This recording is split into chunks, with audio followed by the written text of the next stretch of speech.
ওটাও দেখাতে চেয়েছে, সেটা খুবই প্রাসঙ্গিক, সব সময়ের জন্য প্রাসঙ্গিক। সেটা খুব ভালো লেগেছে, আর ওর প্রথম প্রয়াস ভীষণ ভালো লেগেছে। বোঝার ফল সেই নিয়ে অনেক নাটক হয়েছে, কিন্তু এই যে সিনেমাটা বা সিনেমাও হয়েছে, কিন্তু এই যে সিনেমাটা এর অ্যাসপেক্টটা একদম অন্য।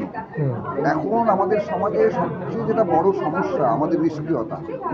শিক্ষিত মানুষ, শুভবুদ্ধি সম্পন্ন মানুষ, তাদের নিষ্ক্রিয়তা, যেটা আমাদের প্রতিনিয়ত আরও বেশি হচ্ছে গড্ডালিকা প্রবাহে আরও বেশি কঠিন পরিস্থিতিতে ফেলছে। সেই জায়গায় দাঁড়িয়ে এবং মেইন স্ট্রিমের বাইরে এত স্বল্প আয়োজনে স্বল্প পরিসরে এরকম একটা চলচ্চিত্র সত্যিই সবার দেখা উচিত, এবং সেই বোধটা যদি সবার মধ্যে জাগ্রত হয়। একটা নতুন ভাবনা নিয়ে নতুন রকম প্রেক্ষাপটে, যেমন শুনলাম যে সাউন্ড রেকর্ডিংটা যেটা হয় সেরকমভাবে প্রথাগতভাবে এখন হয়, সেভাবে হয়নি। পুরোটাই লাইভ সাউন্ড তুলে নিয়ে এসে সেটাকে রেকর্ড করা এবং সেভাবেই সেটা তৈরি হয়েছে।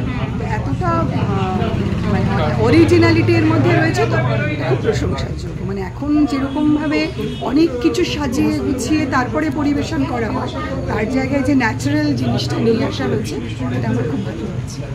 সিনেমায় যে ঘটনাগুলো, মানে যেটা প্রতীকী যে ঘটনাগুলো দেখানো হয়েছে, সেটা কিন্তু একদম বাস্তবে তার হচ্ছে ঘটনাগুলো ঘটছে।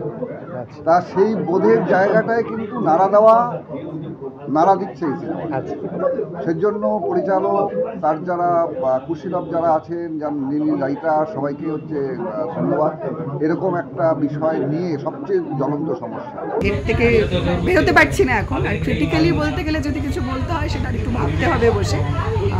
এই মুহূর্তে ক্রিটিক্যাল কিছু পাইনি, আর ক্রিটিক নইও। বলবো সবাইকে দেখতে, যারা দেখছেন আমার কথা, সবাই আসুন দেখুন। এবং যারা অভিনয় করেছেন তাদের অভিনয় ভালো, সাউন্ড যে কোয়ালিটি সেটাও অসাধারণ। ক্যামেরাম্যান যিনি ক্যামেরাম্যান, তার যে সিনেমাগ্রাফিক যে ছবি তোলা, সেটাও অসাধারণ হয়েছে।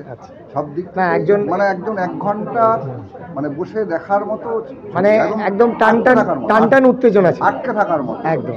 এবং তার চেয়েও বড় কথা, এখন যেটা হচ্ছে হল থেকে বেরোনোর পর আর কোনো মনের মধ্যে কোনো অনুরণন তৈরি করে না এখনকার যা সিনেমা। এটা কিন্তু সেই অনুরণনটা তৈরি করে। সেই জন্য ধন্যবাদ।